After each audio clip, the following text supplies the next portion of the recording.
Caught my husband in an affair with my best friend. It was supposed to be a normal Thursday. I'd left work early because my boss finally approved the vacation days I'd been begging for, a surprise weekend trip for my husband, Mark, and me. We hadn't had a real date night in months, and I thought reconnecting would fix the distance I'd felt between us lately. I even bought new lingerie, something I hadn't done since our wedding 5 years ago. The first red flag was his phone. Mark used to leave it lying around everywhere, passwords known and all.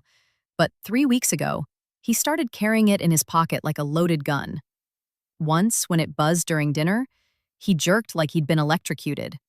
"Work stuff," he said, face pale. After that, he took showers with it balanced on the sink ledge. Then there was Jess, my best friend since college. She'd been canceling our weekly coffee dates for a month. Deadlines at work, migraines, car trouble.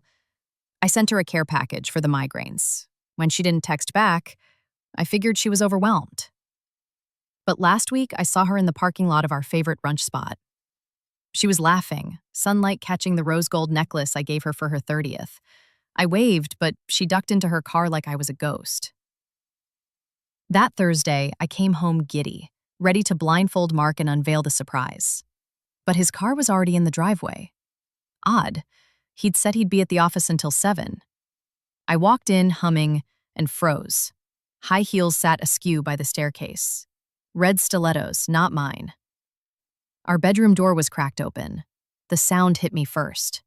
Soft laughter, the creak of our bed, whispers I'd mistaken for love 1,000 times. My body moved before my brain could catch up. I pushed the door open. There they were, tangled in our sheets. Jess's manicured hand clutching his shoulder, her head thrown back in a way I'd only seen in photos from girls' trips. Mark's wedding band glinted in the afternoon light.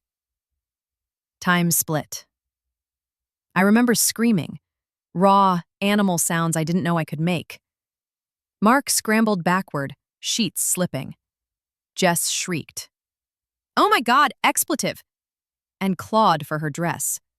I gripped the door frame, knuckles white, my vision blurring.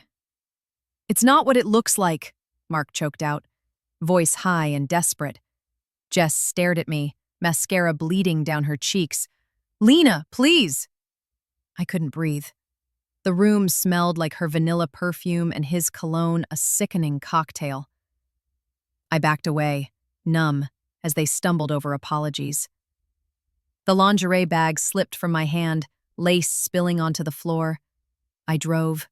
No destination, just miles of blurred highway. My hands shook so hard I nearly swerved twice.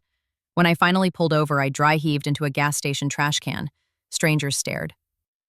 Now I'm in a motel, staring at water stains on the ceiling. Mark has called 47 times.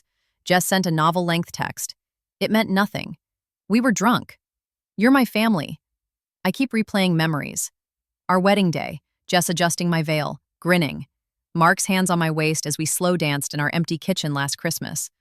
The worst part of me still wants to believe them, to go home and pretend this was a nightmare. The other part wants to burn their lives down. But I'm sitting here, typing this, because I don't know who I am without them. TLDR. Walked in on my husband and best friend cheating. Now I'm lost in a motel, questioning every memory and too scared to choose what's next.